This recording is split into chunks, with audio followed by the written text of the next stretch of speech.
따라합시다. 우리 교회는 사도행전적 교회를 이루어가는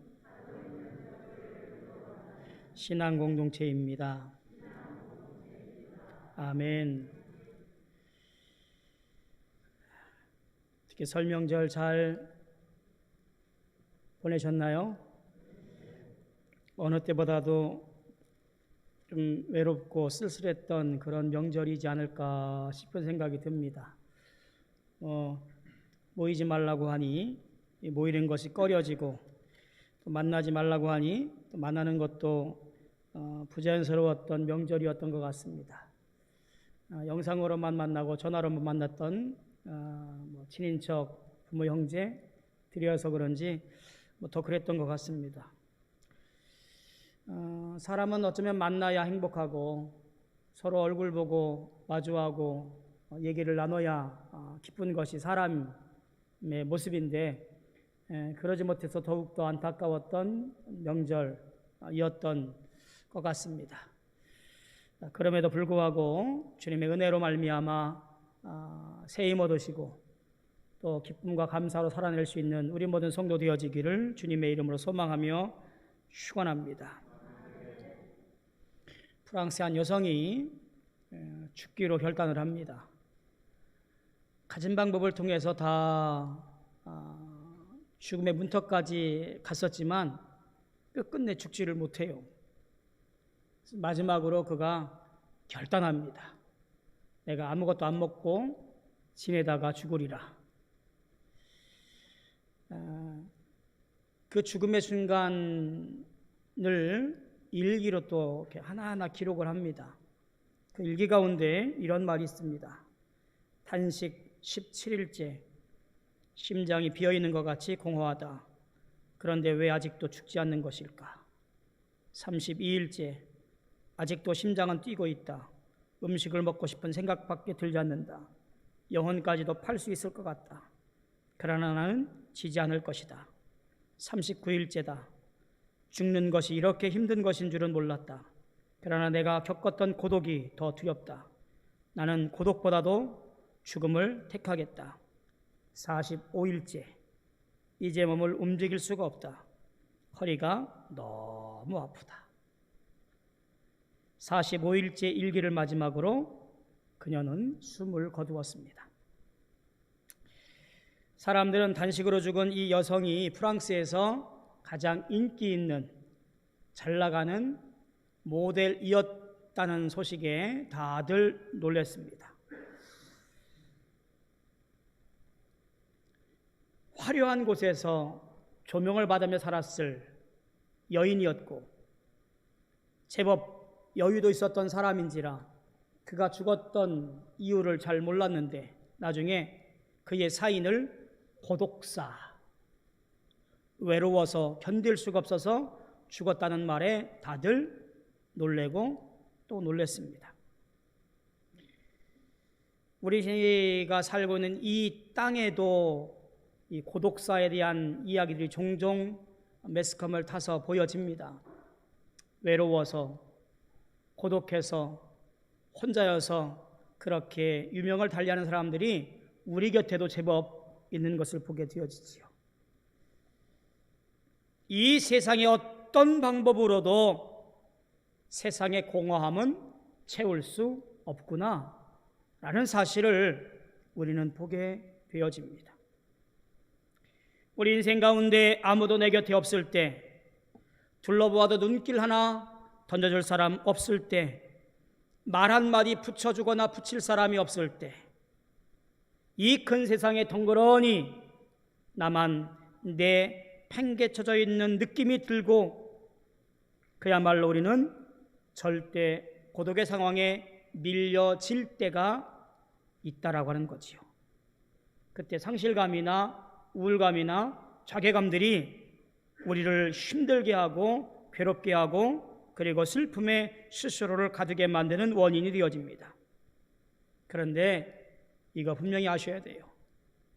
그때가 내가 가장 외롭고 내가 가장 고독하고 내가 가장 혼자 있을 것 같은 그 순간에 우리는 하나님을 만나야만 합니다.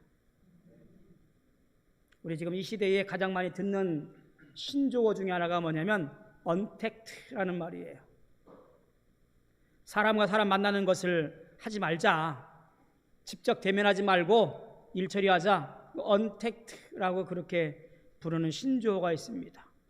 이 언택트 관련된 업종이나 또 기술들이 발전해 가고 있는 것이 아마 오늘의 모습인 것 같아요. 어제 가만히 앉아서 언택트를 막 한참 생각하다가 제 나름대로 다른 방법을 생각했습니다. 따라합시다. 나는 지금 언택트 시대에 살고 있지만 갓택트로 삽시다. 잘 들으셔요. 언택트 시대이지만 믿음의 사람은 갓택트, 하나님 만나는 시간으로 살아야 됩니다. 그것이 바로 오늘 우리가 살아야 할 가장 중요한 삶의 방향이에요. 사람과 사람 사이 언택트라고 말하지만 하나님과 나와의 사이 언택트가 되면 안 되는 거지요. 내가 힘들고 어려울 때, 고독한 순간에 우리는 갓택트, 하나님 만나서 그 속에서 위안을 받고 힘을 얻고 살아가야 할, 그래서 살 수밖에 없는 믿음의 사람, 그것이 바로 저와 여러분들이에요. 다른 방법은 없어요. 언택트 시대에 갓택트로 살아가시기를 축복합니다. 오롯이 혼자 견뎌야만 하는 시간, 오롯이 혼자인 것만 같은 시기에 절대 고독이 몰려오는 순간, 외로운 시간이지만 여러분, 그 순간이 참 미안하게도 나를 만나는 시간이고요, 절대자를 기억하게 하는 시간이에요. 내 내면을 바라보고 내 부족한 것을 기억하고 나의 잘못을 다시 한번 고민하게 만들고, 그리고 이 모든 것들을 해결해 줄 사람은 사람이라고는 전혀 할 수 없고 오직 절대자이신 하나님만이 가능하다라는 고백을 만들어내는 것이 이 고독의 순간이고 외로움의 시간이라는 거예요. 많은 사람들은 그것을 인정하지 못하고 찾지 못하기 때문에 그저 목숨을 끊는 것으로 대신합니다. 분명히 알아야 돼요. 절대 고독의 순간에 하나님 만나기에 너무나 좋은 시간, 좋은 자리라는 것을 말입니다. 하나님은요, 분명한 것이 있는데 사람을 통하여 일을 하십니다. 당신이 필요한 사람, 그 사람을 다시 일으켜 세워서 사용하시기에 가장 기뻐하시고 원하신다라는 거예요. 넘어진 자리, 그 자리에서 슬픔과 상처, 실망과 고통의 순간, 그 자리에서 치유하시고 그를 일으켜 세워서 비로소 큰 도구로 사용합니다. 슬픔과 상처, 절망과 좌절, 절대 고독의 순간, 누구도 도와줄 사람 없는 것 같은 그 순간, 하나님은 손 내밀어서 그를 잡아 이렇게 세우시고 큰 도구로, 큰 하나님의 일꾼으로 세우신다라는 거지요. 하나님이 그런 분이에요. 어느 날 문득 이 황망한 세상 광야에 홀로 서 있을 것 같은 내 자신을 발견하게 되더라도 너무 겁내지 마시고, 우리가 기억해야 할 가장 중요한 것은 이 지독한 외로움 때문에 오히려 더 열심히 기도하고 더 열심히 찬송하고 주님 앞에 나아가 내 모든 것들을 다 내어놓고 새로운 힘을 얻어 살아가야 할 가장 중요한 발판이 하나님께 있음을 먼저 고백할 수 있는 저와 여러분들이 되어지기를 소망합니다. 그것이 바로 갓택트로 살아가는 성도의 자세입니다. 어느 날 야곱이 광야로 쫓겨났어요. 자이반 타이반, 그의 이름처럼 형의 모든 것을 다 빼앗으려고 했던 본인의 소행 때문에 도망자가 되어진 거예요. 신학자들이, 성서학자들이 그의 나이를 역추적해 보니까 그의 나이가 젊을 때가 아니더라고요. 77세로 그의 나이를 따져서 정의해 놓았어요. 77세 나이에 편안함과 안락함, 자기 말 한마디면 어머니가 다 해결해주고 아랫사람들이 다 뒷수발했던 그 안락하고 편안한 삶을 뒤로하고 형을 피해서 위험이 도사리고 있는 광야로 쫓겨난 거예요. 도망가 버린 거예요. 던져진 거예요. 야곱의 이 파란만장한 인생의 시작이 바로 이때로부터 시작되어지는 거지요. 그의 인생 가운데 가장 중요한 전환점을 따지자면 하나는 베델 사건이고요, 또 하나는 야복강 사건이에요.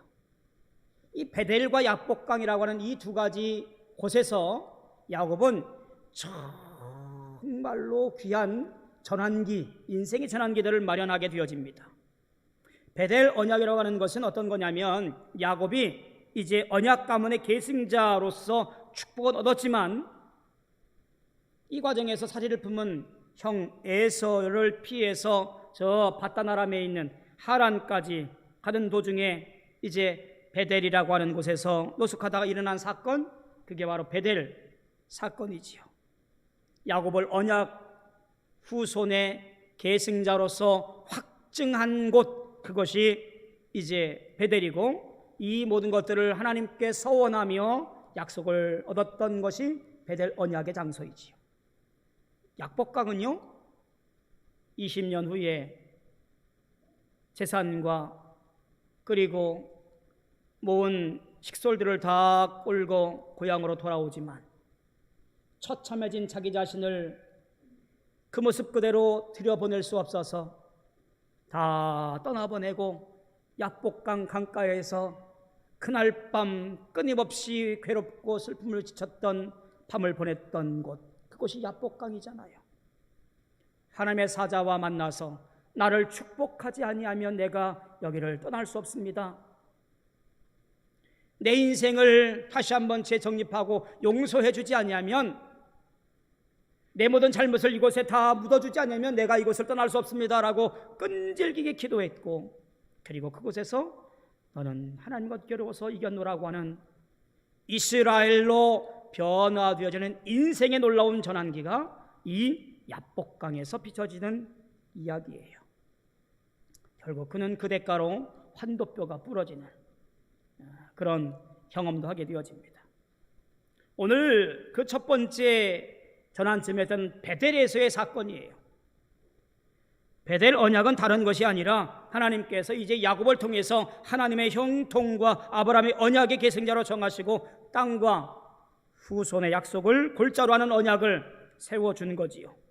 그를 이제 새 시대의 진정한 주역으로 삼으신 것, 그것이 바로 베델에서의 일입니다. 이제 이를 통하여서 하나님의 계획과 놀라운 일들을 만들어 가실 것임을 약속한 언약, 이것이 바로 베델 언약이고 베델의 사건이에요. 꿈에서 깬 야곱은 경외심을 불러일으키면서 장엄에서의 놀라운 것을 기억하면서 그가 고백합니다. 오늘 그 고백이 오늘 말씀을 이어가야 할 중요한 단서가 될지도 모르겠습니다. 16절에 보니까 이렇게 말합니다. 여호와께서 과연 여기 계시거늘 내가 알지 못하였도다라고 하는 거예요. 그럼 그 이전까지 야곱은 무슨 생각했을까요? 하나님이 여기 계시거늘 내가 알지 못하였도다, 우리는 상상할 수 없는 거잖아요. 이미 그 조상들부터 이어져 온 신앙 교육을 밥상머리에서 받았을 야곱일 텐데, 귀에 못이 박히도록 들었을 아브라함과 이삭과 하나님에 대한 이야기를 누누이 들었을 텐데, 하나님이 여기 계신 것을 내가 이제 알았습니다라는 이 고백이 어떤 의미일까? 아마도 야곱은 그 당시 고대 근동, 중동 근처에 있었던 아마도 부족신의 개념으로 하나님을 생각했을 거라고 생각이 되어져요. 이 부족신의 개념은 어떤 거냐면요, 우리 부족의 울타리를 벗어나면 힘이 없는 신, 그게 부족신이에요. 우리 부족만 지켜주는 신, 우리 민족을 떠나서는 힘이 없는 신, 우리 땅을 벗어나면 힘을 못 얻는 신, 그 당시 신관이 그래요. 야곱이 갖고 있었던 하나님에 대한 신관은 아마 이런 개념이었을 거라 생각이 들어요. 가족을 떠나 있으니 이제 이 광에 나만 덩그러니 내동댕이 쳐진 불쌍한 존재, 내가 그런 존재이구나. 그것을 드러내는 징표를 뭐로 볼 수 있냐면요, 이렇게 표현합니다. 해가 진지라. 돌을 가져다가 베개를 삼고, 이 처량함의 극치잖아요. 찬란했던 해가 떨어지고 해가 져서 어두컴컴합니다. 어디서 짐승들이 달려들지 모르는 상황이고 전갈이나 해충들이 덤벼들지 모르는 상황에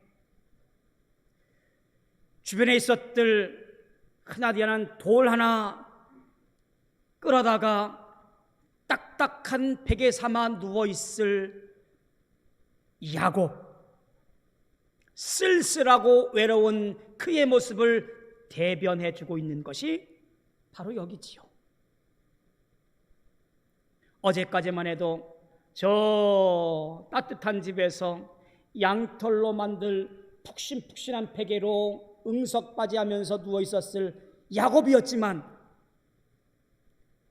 이제 아무도 없는 이 쓸쓸한 곳에서 처량하고 참 한심스럽게 돌 하나 가져다가 베개 삼아 자는 둥 마는 둥 누워있을 야곱의 모습 상상해 보십시오. 절대 고독의 순간, 그곳에서 야곱은 꿈속에서 하나님을 만나고 일어나서 한마디 합니다. 하나님께서 과연 여기 계시거늘 내가 알지 못했구나. 하나님이 나와 함께 하시는 것을 내가 알지 못했구나. 그의 첫마디예요. 우리가 꼭 기억할 것이 있습니다. 내가 외롭고 쓸쓸할 때, 내가 아무것도 할 수 없을 때, 눈물 나는 일이 나를 막아서고 힘들 때 나를 도와주는 사람 인생 어느 누구도 없을 거라고 생각하지만, 그러나 나를 바라보시며 나와 함께 하시며 나와 동행하시는 하나님이 나와 영원히 함께 하신다는 사실을 우리는 분명히 알아야 됩니다. 비록 오늘 이 시간 내가 돌베개 패고 누워있는 것 같지만,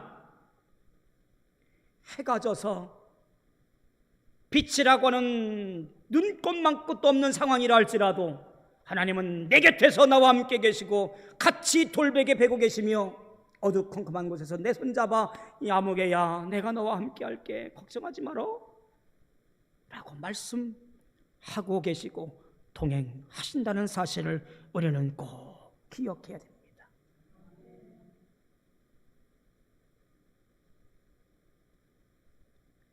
(70여) 년을 산 야곱이 할아버지 아브라함 전설 같은 이야기 속에 존재했던 하나님, 아버지 이삭과 함께 했던 그 하나님, 이제 내가 우리 부족을 떠났으니 나하고는 별개라고 생각했을 그 하나님이 오늘 나와 함께 하고 있다니, 이 얼마나 감격 속에서 그 밤을 맞이했을까 생각이 들어요. 그런 야곱에게 하나님께서 꿈에 사닥다리를 땅 위에 세웠고 그 꼭대기에 하늘이 닿아서 본즉 사자들이 오르락내리락 합니다. 또 그가 본즉 이렇게 말하지요. 여호와께서 그 위에 서서 이르시되 나는 여호와니. 여러분, 이게 얼마나 귀한 일인지 몰라요? 하나님께서 당신의 이름을 드러내는 것은요, 대단히 기가 막힌 상황이에요. 물어보아도 대답 잘 안 하셔요. 모세가 물어보잖아요. 하나님 이름을 뭐라고 할까요? 뭐라고 대답하세요? 나는 나다. 쌀쌀맞게. 근데 여기 보니까 야곱에게 나는 여호와니, 야곱아 나는 내 조상의 하나님이야. 너와 함께 했던 하나님이야. 집에만 있는 하나님이 아니라 네가 어디 가든지 너와 함께 할 거다. 그리고 내가 축복할게. 내가 누워있는 땅, 내 자손의 땅을 띠끌같이 해서 동서남북 다 퍼져나갈 것이고 너로 말미암아 모든 민족이 복을 받을 것이다. 걱정하지 마라.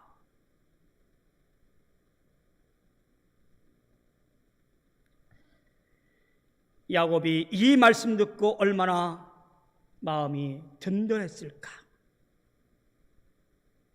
해가 져서 옴짝달짝 못하고 도라나 칠마다가 베고 누워있을 그 처량한 신세가 하나님 만난 그 자리에서 얼마나 기뻐하며 날뛰며 찬송하며 영광 돌렸을까.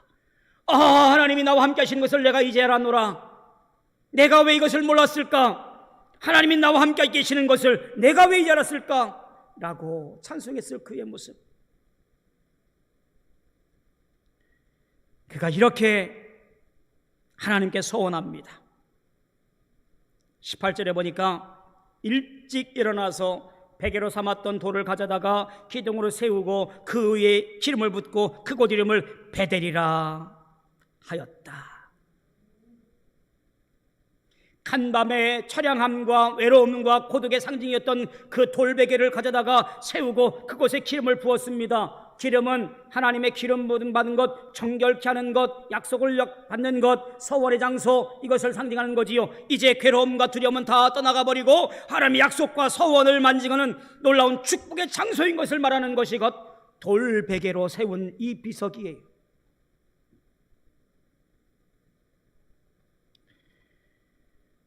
뒤에 서원하지요. 하나님, 내가 집으로 편안히 돌아오면 이곳에 베델, 하나님의 집을 세우겠습니다. 그리고 내게 10분의 1을 하나님께 드리겠습니다. 서원을 합니다. 조금 곱씹어 보면 감히 하나님께 이렇게 거래를 하려고 들어? 괘씸한 놈 아니야? 라고 싶겠지만 이 어투를 좀 잘 보셔야 돼요. 우리가 번역을 해놓은 것이 좀 이렇게 해놓았지만 좀 너그럽게 해석하면 정확하게 좀 문법을 봐서 따져보면 뭐 이런 거예요. 내가 하나님의 일을 깨닫고 베델로 돌아가려는 야곱의 의도, 비록 내가 지금 저 하란 땅으로 가지만 하나님, 내가 그곳에 안주하지 아니하고 꼭 이곳으로 돌아오겠습니다. 경험의 장소, 축복의 장소, 하나님 만난 장소, 내가 이곳을 향하여 내 마음의 본향을 만들고 이곳으로 돌아오겠습니다라고 하는 그의 신앙의 방향성을 약속하는 것이 그의 서원이었습니다. 오늘 왜 고독의 순간에 몰려지나요? 오늘 왜 우리의 인생이 외로운가요? 방향을 잃어버리기 때문에 그래요. 내가 왜 살아야 하지? 내가 왜 여기 있지? 가지코 나 하나 없어진들 누가 알아? 내 방향을 잃어버리니 우리는 외롭고 쓸쓸하고 고독해지는 거예요. 야곱은 그의 하란에서의 생활 속에서 이 방향성을 만들어 놓았기 때문에, 돌아가야 할 베델이 있었기 때문에 그는 꿋꿋이 그곳에서 하나님의 놀라운 언약과 계획을 지키면서 살아왔던 거예요. 하나님, 내가 베델로 돌아올 때까지 나와 함께 하시면 내가 이곳에 하나님의 집을 세우고 10분의 1을 드리겠습니다라고 소원한 것이 바로 여기에 있습니다. 우리가 돌아가야 할 곳이 있나요? 우리는 돌아가야 할 곳이 있습니다. 우리 본향 하나님 전 앞에 우리는 돌아가야 할 인생들입니다. 우리는 그 일을 하기 위해서 우리는 매 주일마다 예배를 통하여 말씀을 통하여 그날을 준비하고 있는 거예요. 만남의 장소를 향하여 한 발자국 한 발자국 다가가기 위해서 오늘도 우리는 이 세상에서의 삶의 고통과 어려움들을 인내하면서 오늘도 믿음으로 걸어가는 거예요. 하나님은 당신이 택한 백성들이 지치고 외로울 때, 절망과 낙심 중에 있을 때 그들과 함께 계시며 말씀하시면서 위로하시고 용기를 주시고 새로운 힘을 북돋워 주십니다. 결코 먼 데 있는 곳이 아니라 오늘 나와 함께 동행하시는 임마누엘의 하나님이십니다. 매 순간 승리하는 삶을 살지 못하고 기뻐하지 못하는 것이 사실, 우리는 이 사실을 알지 못하기 때문에 그렇습니다. 사랑하는 성도 여러분, 이제 이 어려운 시대에 절대 고독의 순간에 오히려 하나님 만나는 가택지의 시대를 살아서 주님 안에서 평안하며 하나님의 기뻐하시는 놀라운 일들을 만들어갈 수 있는 하나님의 귀한 종들, 자녀들, 믿음의 후손들 다 되어지기를 주님의 이름으로 소망하며 축원합니다. 기도하겠습니다. 고마우신 아버지 하나님, 주님을 찬송합니다. 내가 너와 함께하겠노라 말씀하시고 약속하심으로 인하여서 이 땅에 예수를 보내주시고 그 예수를 통하여 구원받게 하시며 영생을 소망하며 본향을 향하여 오늘도 한 발자국 한 발자국 걸어가게 하신 은혜를 생각할 때에 얼마나 감사한지 알 수가 없습니다. 비록 오늘 우리가 살아가는 이 시대가 힘들고 어려워도, 고독하고 슬퍼도 하나님 견디며 이기며 승리하여 주 앞에 나아갈 수 있는 우리 모든 믿음의 용장들이 되어지게 축복하여 주시옵소서. 예수님의 이름으로 간절히 기도하옵나이다. 아멘.